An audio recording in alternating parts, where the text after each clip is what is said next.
Embora muitos conheçam a famosa expressão "nada é certo, exceto a morte e os impostos", acontece que a Bíblia menciona de fato alguns indivíduos que nunca experimentaram a morte. Embora muitos possam inicialmente pensar em Jesus como um exemplo, é uma crença central no cristianismo, de acordo com os evangelhos, que Jesus realmente morreu antes de sua ressurreição dos mortos. No entanto, a Bíblia realmente nos dá os nomes de 3 indivíduos que nunca viram a morte. A terceira pessoa é objeto de um dos maiores mistérios da Bíblia. Queridos amigos, a conexão que temos aqui é especial, e eu adoraria ouvir mais sobre o que vocês gostariam de ver nos nossos próximos vídeos. Deixe nos comentários abaixo suas sugestões e pedidos de histórias bíblicas ou orações específicas que tocam o seu coração. Este canal é nosso espaço de comunidade e estou ansioso para trazer conteúdo que seja significativo para cada um de vocês. Juntos, podemos explorar e aprender mais sobre a riqueza das Escrituras. Aguardo suas contribuições. Número 1. Enoque ocupa um lugar extraordinário na história bíblica como a primeira pessoa documentada a ter escapado das garras da morte. Emanando da linhagem distinta de Caim ou Abel, Enoque nasceu da linhagem do terceiro filho de Adão e Eva, destacando-o como o progenitor de uma linhagem que incluiria figuras notáveis como Noé. Vivendo em tempos anteriores aos decretos divinos que limitavam a longevidade humana, a vida de Enoque, que se estende por 365 anos, quebra o molde não apenas na duração, mas em sua relação com o divino. À medida que as gerações seguintes a Adão divergiam em caminhos de maldade, Enoque traçou um rumo diferente. Em um mundo voltado para o caos moral que provocaria o grande dilúvio, a vida de Enoque foi um farol de fidelidade a Deus. Tal devoção está encapsulada nas linhas poéticas de Gênesis 5, 22-24, que declaram que a existência de Enoque estava tão alinhada com a vontade divina que a própria mortalidade foi contornada, e Deus o levou diretamente para o reino celestial. Essa ascensão extraordinária é uma característica proeminente na narrativa de Enoque. Ele pula o inevitável encontro humano com a morte, um fim que o alinha mais com os seres celestiais do que com seus parentes terrenos. O Evangelho de Lucas reconhece seu significado, traçando a linhagem de Jesus Cristo de volta a Adão através de Enoque, e ao fazê-lo, liga a narrativa de Enoque com a história de fé fundamental do cristianismo. O livro de Hebreus do Novo Testamento inclui Enoque em sua galeria de heróis da fé, atribuindo-lhe o prazer divino, a comenda final para uma vida bem vivida. Hebreus 11, 5-6 situa a fé no centro da história de Enoque, descrevendo-a como o requisito por excelência para ganhar o favor de Deus, um testemunho da crença de que buscar sinceramente a Deus colhe recompensas divinas. Outro testemunho do destino único de Enoque é o livro de Judas, onde seus talentos proféticos brilham. O texto atribui a Enoque previsões de juízo e justiça, projetando não apenas suas palavras, mas sua própria essência no futuro, percorrendo o tempo até o advento do próprio Cristo. Além disso, a influência abrangente de Enoque é palpável em seu bisneto Noé, um homem cuja própria história de coragem e retidão encontra eco na de Enoque. A narrativa do dilúvio, além de ser um conto de purificação e segundas chances, é também um legado da firmeza e integridade espiritual de Enoque, prova do favor divino que poderia salvaguardar uma linhagem em meio à maior tribulação da humanidade. O relato bíblico da vida de Enoque, por mais detalhado que seja, está imbuído de temas de admiração e admiração. Sua história excede as interpretações tradicionais, desafiando crentes e estudiosos a ponderar a profundidade das interações divino-humanas, as recompensas da piedade e as implicações de uma vida tão reverenciada que o destino usual da morte é evitado. A frase repetida da Escritura, Deus o tomou, enfatiza a verdadeira partida de Enoque da vida como um ato de vontade divina. Implica uma transição tão suave que a fronteira entre a vida e a eternidade se borra, afirmando a realidade de uma partida baseada unicamente na fé e na satisfação divina. Considerar Enoque é considerar um homem que, através de sua vida devota, e da remoção definitiva da vida terrena para uma morada divina, estabelece um precedente para gerações sucessivas. Sua vida é memorializada como um testemunho eterno de fé contínua, obediência inflexível e busca da verdade. Esse impacto duradouro da existência de Enoque vai além das narrativas textuais para se tornar uma questão de fé e reflexão para todos os herdeiros da tradição judaico-cristã. O mais profundo é a implicação da vida de Enoque, sua caminhada com Deus e o cumprimento final de seu propósito terreno em uma transição sobrenatural. Sua história oferece um modelo para entender a profundidade da conexão possível entre o divino e o humano, e permanece como um emblema de um destino excepcional definido pela devoção espiritual. É essa mistura de mistério, reverência e interação divina que solidifica a posição de Enoque dentro do vasto quadro de figuras bíblicas. O legado de Enoque está sujeito a diversas interpretações e explorações teológicas, mas a essência de sua existência fala de uma aspiração universal de intimidade espiritual e aprovação divina. Essas narrativas elevam Enoque de mero ancestral a um exemplo de realização espiritual final, tão alinhado com o divino, que a ordem natural cede a um chamado superior. Em um contexto mais amplo, a vida de Enoque serve de motivo para a compreensão de antigas visões de piedade e da aspiração humana à comunhão com o divino. Sua ascensão ao céu, contornando a morte, é uma narrativa que enriquece a tapeçaria da teologia bíblica e oferece um vislumbre cativante do imaginário religioso que permeia as escrituras sagradas. Os fios da história de Enoque tecem um padrão rico em favor divino e mistério celestial. Sua caminhada com Deus, termo que implica comunhão contínua e íntima, culmina em uma conclusão que rompe os limites da mortalidade. Este personagem antigo, envolto em veneração e mistério, torna-se assim um símbolo de fé sem limites, uma narrativa orientadora de devoção aspiracional para os séculos vindouros. Número 2. Elias, o profeta do Reino do Norte de Israel, permanece como uma figura titânica na história bíblica, conhecido por sua guerra intransigente contra a idolatria que prevaleceu durante o conturbado reinado do rei Acabe e da rainha Jezabel. Em uma época marcada pela adoração de Baal e outros deuses pagãos, Elias emergiu como a voz do monoteísmo, dedicado ao culto de Javé, o Deus de Israel. A coragem audaciosa de Elias em enfrentar os falsos profetas e a própria casa real é lendária. Ele entrou na narrativa bíblica de repente, levando uma mensagem divina a Acabe, uma previsão de uma extensa seca que devastaria a terra como retribuição divina pela apostasia do povo. 1 Reis 17:1. Essa calamidade, proclamou Elias, foi uma consequência direta da traição dos israelitas à sua aliança com Javé em favor do culto a Baal, um culto promovido por Jezabel com fervoroso zelo. A vida de Elias foi marcada por eventos milagrosos, a começar por seu pronunciamento da seca, que prontamente se manifestou.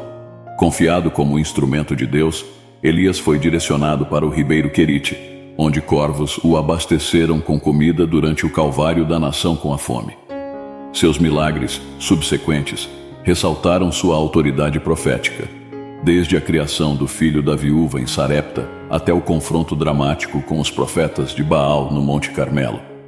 Lá, em uma disputa de poder divino, ele chamou fogo do céu, que consumiu o sacrifício encharcado de água, demonstrando a onipotência do Deus de Israel e levando à matança dos profetas de Baal. No entanto, a jornada de Elias foi repleta de riscos pessoais e fardos espirituais. Apesar de sua demonstração bem-sucedida no Carmelo, a retaliação de Jezabel o forçou a um período de exílio e desespero. Em um momento profundo de vulnerabilidade, Elias experimentou Deus não nos fenômenos dramáticos de vento, terremoto ou fogo, mas em uma voz mansa que reafirmou sua missão. 1 Reis 19:12. A influência de Elias se estendeu além de seus milagres. Ele foi fundamental na unção de seu sucessor Eliseu e em profetizar a terrível morte da dinastia de Acabe e o terrível destino de Jezabel.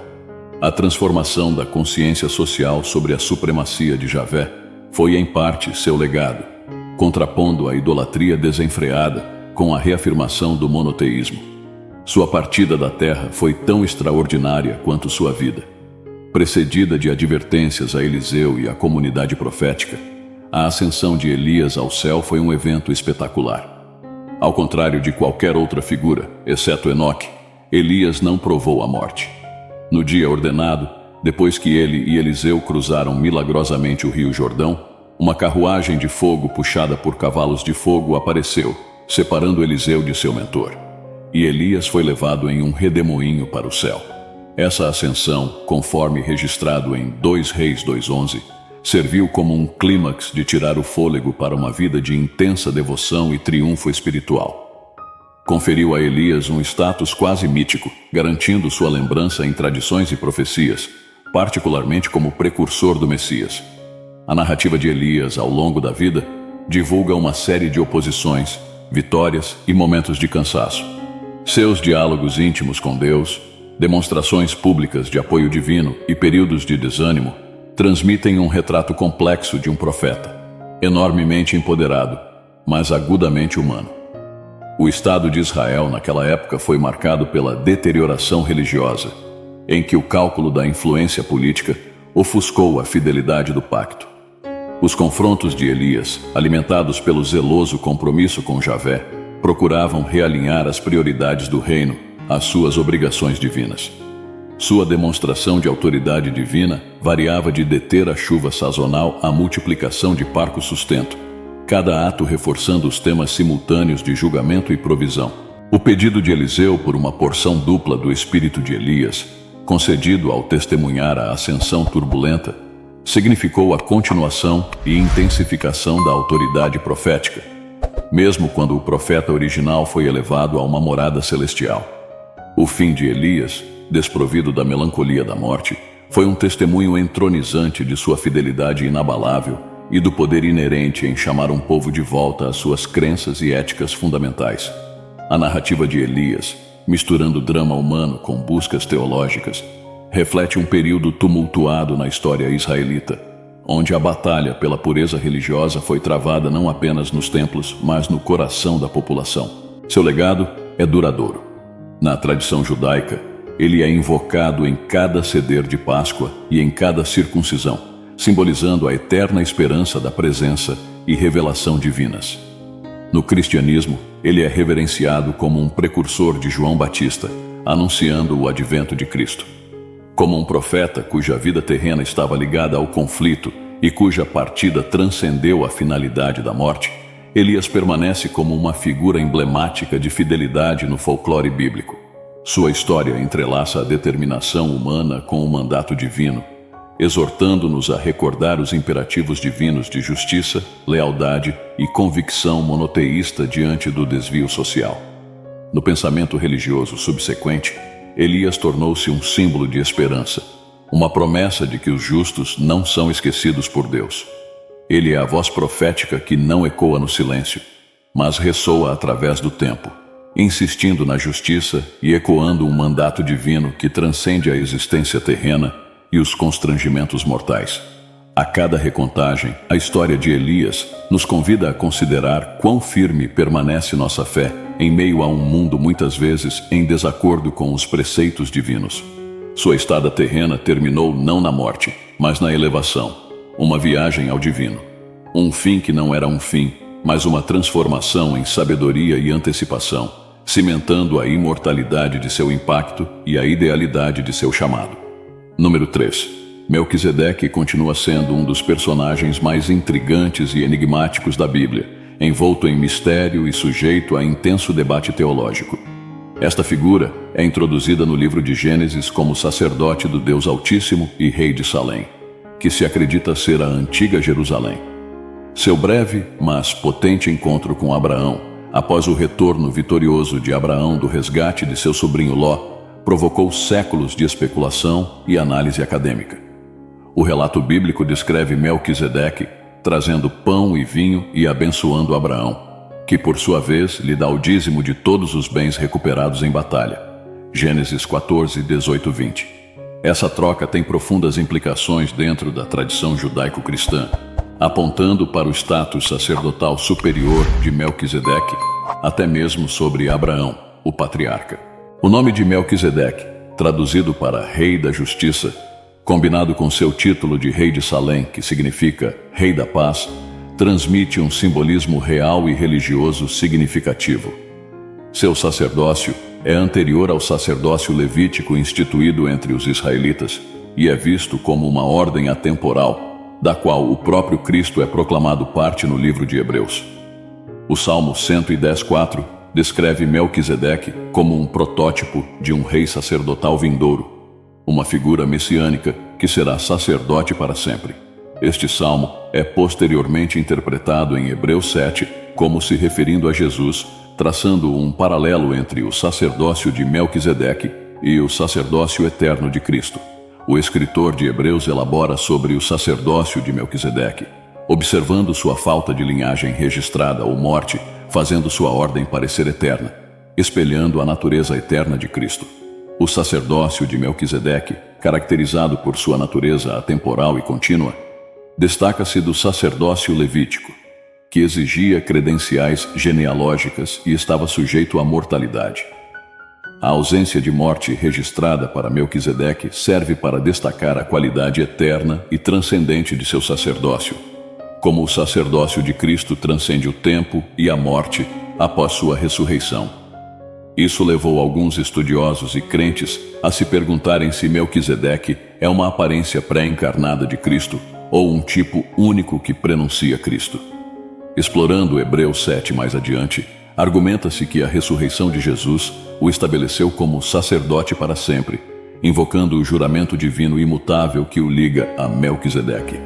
Isso coloca Jesus como o sacerdote perfeito, aquele que medeia uma melhor aliança entre Deus e a humanidade, substituindo a antiga aliança estabelecida sob a lei levítica. Os debates sobre a identidade de Melquisedeque muitas vezes dependem de sua descrição como uma figura sem mãe ou pai, sem genealogia, nem nascida nem morrendo.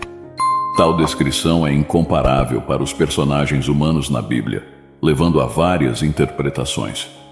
Alguns argumentam que essa falta de genealogia representa simbolicamente o sacerdócio eterno em oposição a um relato histórico real. Outros sustentam que Melquisedeque foi um rei e sacerdote histórico, cujos registros simplesmente não foram preservados, sua história sendo um tipo divino, apontando para o sacerdócio superior de Cristo. Além disso, o status de Melquisedeque como rei e sacerdote apresenta uma dualidade que Jesus finalmente incorpora no Novo Testamento. Jesus, saudado como o príncipe da paz, defende a paz espiritual e a reconciliação com Deus, cumprindo os papéis duplos de monarca e mediador em um sentido mais profundo do que qualquer rei ou sacerdote tradicional. A discussão inevitavelmente retorna à identidade de Melquisedeque e sua relação com Cristo. Se Melquisedeque é visto como um precursor simbólico ou um tipo para Cristo, isso sugere um prenúncio deliberado de uma nova ordem pela narrativa do Gênesis, levada até os Hebreus. Por outro lado, as semelhanças entre os dois levaram alguns a especular que Melquisedeque foi uma teofania primitiva, uma aparição pré-Belém de Cristo em outra forma. Teólogos e estudiosos bíblicos têm lutado com as implicações da representação de Melquisedeque, uma figura sem origem ou fim registrados, um sacerdócio eterno, um soberano atemporal.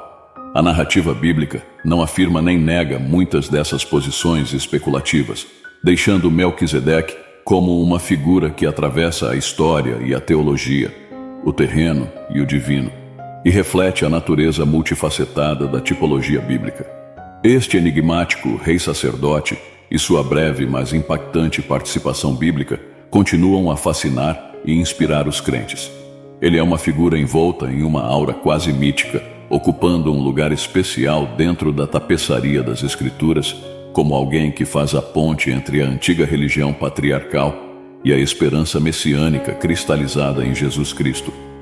O caráter misterioso de Melquisedeque serve como um lembrete do rico simbolismo e camadas dentro do texto bíblico, convidando os leitores a uma reflexão mais profunda sobre a natureza do sacerdócio, a realeza e o prenúncio do governo eterno de Cristo. Sua narrativa encoraja as comunidades de fé a considerar as maneiras pelas quais os mistérios divinos são revelados, muitas vezes por meio de figuras que transcendem as fronteiras esperadas do tempo e do espaço. Em resumo, a história de Melquisedeque atravessa o misterioso e o histórico, incorporando verdades teológicas que ecoam pelas escrituras hebraicas e encontram realização na pessoa e obra de Jesus Cristo. Seja visto como uma prefiguração, um sacerdote-rei histórico com um registro obscuro, ou como o próprio Cristo de outra forma, a discussão em torno de Melquisedeque enriquece a tapeçaria da fé bíblica e a compreensão do papel final de Cristo como o sumo sacerdote eterno. Se vocês estão se sentindo abençoados pelos vídeos que compartilhamos aqui, não se esqueçam de se inscrever no canal e ativar as notificações para não perderem nenhum conteúdo especial que estamos preparando para vocês. Queremos que cada um de vocês faça parte dessa jornada espiritual conosco. Agora, algo especial está acontecendo. No momento, 2 orações inspiradoras estão aparecendo na tela. Queremos que vocês participem e escolham qual delas gostariam de ver no próximo vídeo. Compartilhem nos comentários a sua escolha para continuarmos essa corrente poderosa de orações. Agradeço a todos por fazerem parte desta jornada de fé e amor.